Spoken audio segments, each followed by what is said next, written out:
Grabe kayo ha. Aanga-anga yata kayo sa pagkuha ng mga ebidensya or wala kayong makita talagang ebidensya. Pakinggan ho natin si Ombudsman Boying Remulla kung paano po ibuko itong mga ito, di ba Ma'am Trek Sevilla? Game. During the time, Yan, alisin ko muna yan. Mamaya pa ito pasyo. Ayan. that picture that was That picture was kailan daw? delivery was done. During the time of Speaker Velasco. That Iba pa ang speaker, hindi pa. Si Congressman Martin Romualdez ang speaker. Di ba? picture that was put in the affidavit was done during the time of Speaker Velasco. So it's not an entirely accurate depiction of even pictures.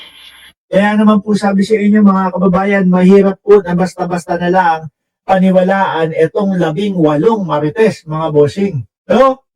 Mahirap pong paniwalaan basta-basta na lang po yan mga kababayan. Dahil sabi ko nga sa inyo, tayo mismo, simpleng mga mamamayan, ako, vlogger, kayo, mga nanonood tayo. Sa balita lang natin nakikita at doon sa mga press conference pa lang natin nakikita mga kababayan, sumasablay na maleta, paper bag, expandable folder. Ang dami na Ang dami ng inconsistent po mga kababayan, pati yung bilang ng mga perang sinasabing mga pinagde-deliver daw nila. Sabi pa ni si Senator Ping Lacson yata yung nagsabi. Baka kung pagbabasihan yung sinasabi nilang 805 billion, baka pa daw ho, 2028, hindi pa daw sila tapos mag-deliver. Isama mo na, music stories. Sila De Lima na idinamay nila. Di ba? What you see here is really a manipulation of facts to make it appear that that was done. But actually, they were playing with timelines. And this is one timeline that they create. Huli pa din, pati yung timelines ng mga picture nila. Panahon ni natin Pangulong Duterte. Yung deliveran daw ho na maleta. That this happened before the term of President Marcos. Okay na mo? Some of them, at least, one picture that showed that was 5? Okay lang mo sana kung isa Pwede natin sabihin, nagkamali lang. 5 na picture. Galing doon sa panahon pa ng dating Pangulong Duterte. Baka wala talaga silang mahagil at makuha na magiging ebidensya at susuporta doon sa kanilang mga pinagsasasabi. Kaya po pati mga lumang litrato, kahit na doon pa sa panahon ni dating Pangulong Duterte, sige, bahala na. No, ang tingin yata nitong mga ito sa ating mga Pilipino, mga gunggong. Hindi ho, no? Hindi ho kami DDS na madali niyong mauto. Hindi ho kami DDS na madali niyong mapapaniwala. Kami, nagsisiyasat, nag-aaral, isa-isa namin yan. No? Ayan, tingnan nyo, bukayo kayo, di ba, Ma'am Neng Gigi? Hindi ako maniniwala sa iyo, Ma'am Neng Gigi, na hindi mo alam na live to. Ikaw pa. Live pala. Mabuti nag-check ako. Alam mo, na live yan. Tuloy ako, mga boss. used in the affidavit would show us that it was done during the time of Lord Velasco as Speaker of the House. At least that's one of them. I'm not Ito, yung sabi ni Legaspi, modern technique na ngayon, mabilis mabisto kung AI ang larawan at video. Lahat naka-record, no? Sa BIR, NBI at sa mga nangyayari daily. At saka ho mga kababayan, sa dami natin na halos kada isa po, mga bossing, kada isang tao may hawak ng cellphone, mga boss naman, mahuhuli at mahuhuli yung mga mapagpanggap at mga nagsisinungaling ho, mga bossing. Pagkaano mo pa lang, pagka nakita mo sila Topacio, sila Defensor, may sinasabing ganyan. Totoo kaya yung sinasabi nito na hindi dapat at hindi maaari at hindi pwede. Yung 18 marites, paghihiwa-hiwalayan ng interview, doon pa lang ho mga kababayan, madali mo nang makikita. Mamaya papakita ko sa inyo kung paano at kung paano malalaman kung nagsisinungaling lang sila. Di ba? Papakita ko sa inyo may mga lawyer na din ho kasi mga bossing na nagkalat po sa Facebook. Nagpapakalat sila ng mga tamang aral, lalong-lalo na po pagdating doon sa expertise nilang mga batas ho. Di ba? Madali nang mabuko yan. Yang style nyo, mga DDS, 18 marites, kayo na sila Mike Defensor, pang 19 kopong-kopong yung style nyo, wala nang maniniwala sa inyo. Di ba, Smith Lamud at Rodrigo Duterte? Saying, I'm not talking about the others, but there was one picture there that was put in the affidavit that was actually taken before he assumed office. Maleta na dineliver sa isang tao. Ang Sabi, tanong ni Star Sanchez, bakit ayaw ni Topacio na hiwa-hiwalay ang investigasyon ng 18 marites? Easy lang po, napakadaling sagutin. Baka mahalata na iba-iba yung kwento nila.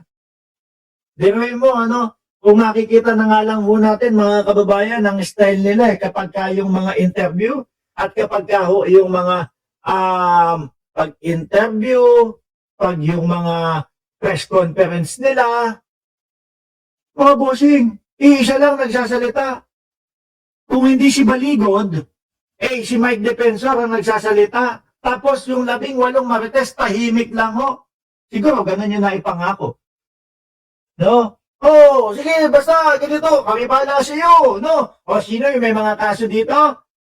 Huwag ka mag-alala, kapag ka naipanalo natin at nasira at nagiba natin si Bongbong Marcos at nailagay natin si Sara Duterte, yung mga kaso ninyo, yung iba sa inyo, murder, nako, wala na yan. Okay na yan.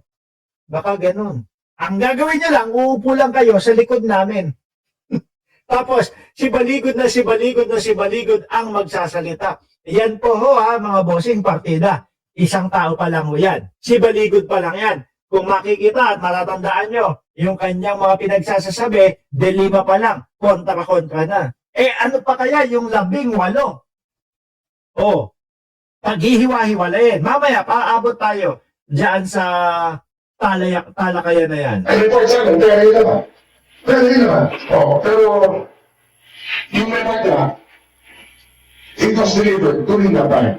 So, you're talking about something happening before 2022. Naku, ayan Ang pinag-uusapan natin dito ay may nangyayari may something na nangyayari bago pa lang maging presidente si Pangulong Bongbong Marcos.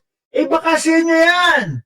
Sa panahon ni Tatay Digong. Si Tatay Digong nga, kung matandaan nyo, di ba? Umupo pa sa harap natin. Tapos nandyan, sabi pa, alam nyo, ang pinakamalaki o madaming korupsyon, yung sa yung sa DSWD. Di ba? DPWH. Sa DPWH. Diba? Tapos, nag-abang tayo kung ano gagawin niya action. Wala naman.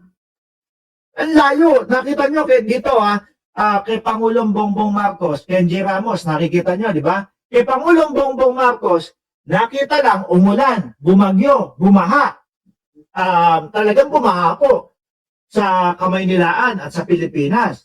Ngayon, siguro, ang presidente natin, bakit ganun? Ang sabi nung nakaraang administrasyon, 13 ang kanilang flood control. 13,000 ang kanilang flood control. Bakit ganun? Bumaha.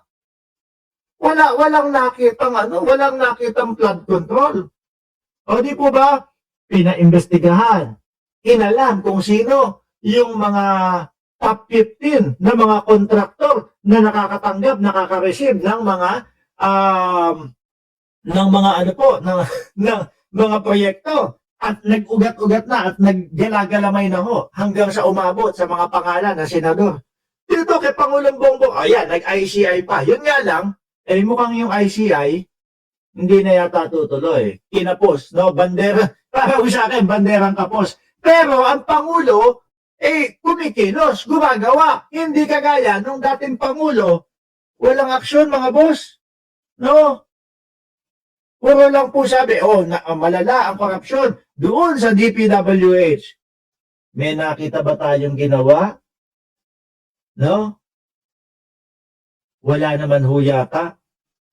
Ganun lang. Basta sinabi sa atin. Until March 31, 2026 na lang daw ang ICI. Sabi ni Ma'am Trexie Villa. Ganun niya. Para ho sa akin, banderang kapos. Oh. Ano ganito? I have reason to believe that Mike Vanessa was called and passed already. Like, people concerned with a picture with the ship. Mhm. Are you saying certain performance for office? He was instrumental in moving to the affidavit. I think we all know that. He's not denying it anyway.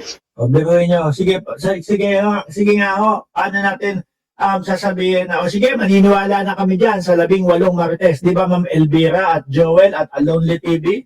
Mahirap pong paniwalaan. No? Ang dami pong butas, mga bossing.